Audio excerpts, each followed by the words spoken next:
발신기 정의라든지 종류를 보시는 게 중요할 것 같고요. 발신기란 화재를 발견한 사람이 수동으로 누름 스위치를 눌러 수신기로 화재 신호를 발신하는 기기를 말합니다.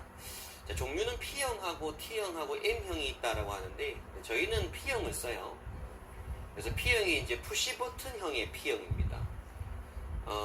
T형이라고 하는 건 텔레폰에서 전화식, 요게 이제 보통 터널이라든지 지하 역사에 설치가 좀 많이 돼 있죠.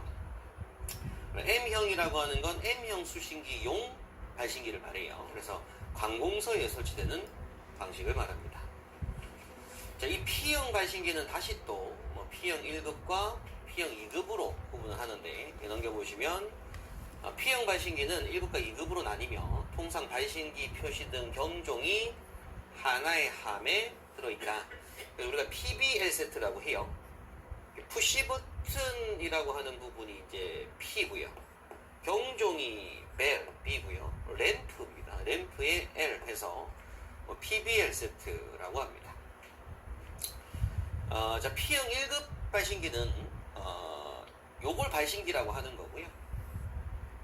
이 P형 1급 발신기는 내부에 이 누름 스위치가 있고, 그리고 보호판이 있고, 그 다음에 전화잭이라고 해서 요 위에 있는 요 동그란 요 전화잭의 허브를 돌려 열면 요 안에 이제 잭이 있습니다.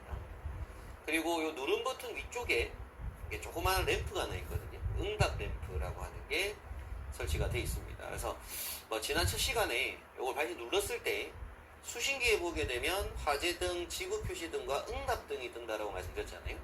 발신기에서도 마찬가지로 눌렀을 때 여기 있는 요 응답 램프가 불이 들어오게 됩니다.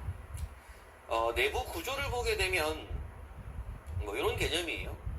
버튼을 한번 눌러주게 되면 이 선과 이 선과 이 선이 단락이 되는 개념이 만들어지는 것이고, 이 선이 단락될 때 지구선 그리고 공통선 이 단락, 그리고 응답선과 공통선이 단락이 되게 됩니다. 여기 전화선과 공통선 사이에 있는 이 부분은 전화잭을 꼽아줘야지 전류가 흘러서 전화가 가능한 상태가 되는 거고, 발신기 눌렀을 때 요 세 개 선이 단락되면서 지구 신호와 응답 신호가 넘어가게 되는 방식입니다. 어떻게 지구선을 L이라고 하는데요. 앞선 시간에 제가 공공경표 발전해, 요게 이제 기본 간선 7선이라고 했고, 첫 공이 지구 공통선 또는 신호 공통선 혹은 회로 공통선이라고도 합니다. 두 번째 공은 경종 및 표시 등의 공통선이 있고, 경종선, 표시등선, 발신기선, 이걸 응답선이라고도 하고요.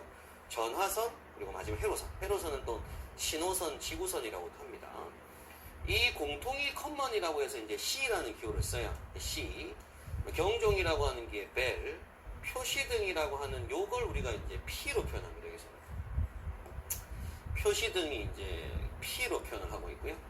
발신기가 응답이라고 해서 answer, 그리고 전화가 T, 그리고 이때 회로 요걸 우리가 이제 L로 표기를 해요.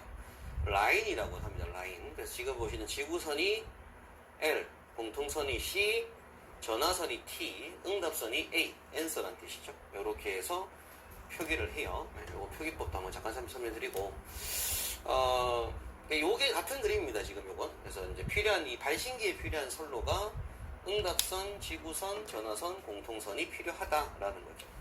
근데 P형 2급 발신기는 이제 이 중에서 요 응답과 전화가 빠져있는, 그냥 지구하고 공통만 있는 발신기를 P형 2급 발신기라고 보시면 됩니다. P형 2급은 누름 스위치와 보호판으로만 구성되어 있다라는 거고요. 응답 램프라든지 전화잭이 없습니다. T형 발신기는 사진처럼 생긴 걸 말하고, 전화 들었을 때 바로 제어반, 수신기실로 전화 가는 장치를 말하고요. M형이 있습니다.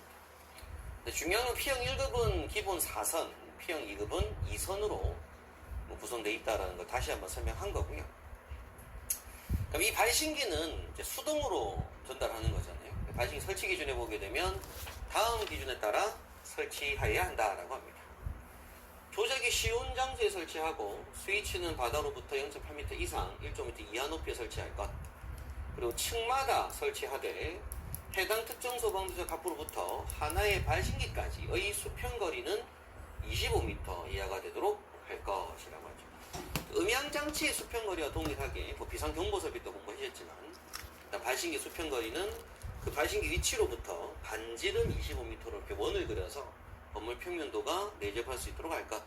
다만 복도 또는 별도로 구획된 실에 설치하면서 보행거리가 40m 이상일 경우, 그러니까 하나의 발신기로부터 다음 발신기까지 거리가 40m 이상일 경우 중간에 추가로 설치해줘라 라고 합니다. 위 니은에도 불구하고 니은 기준을 초과하는 경우로서 기둥 또는 벽이 설치되지 아니한 대형 공간의 경우 발신기는 설치된 장소에 가장 가까운 장소의 벽 또는 기둥 등에 설치할 수가 있다는 얘기예요. 예를 들어 실내 체육관이다. 실내 체육관 중간에다가 발신기 달 수는 없으니까 경기장에다가 경기장 바깥쪽 최대한 가까운 벽 부분에다가 발신기를 설치를 하고 있습니다. 자, 발신기 위치를 표시하는 표시등은 함 상부에 설치하되 그 불빛은 부착면으로부터 15도. 앞에 했던 내용 똑같죠? 기본적으로 위에서 이렇게 발신기가 있고 표시등이 설치가 되어 있으면 이렇게 해서 각도 몇 도? 15도. 그리고 거리가 이제 10m. 거리에 사람이 쉽게 식별할 수 있는 적색등으로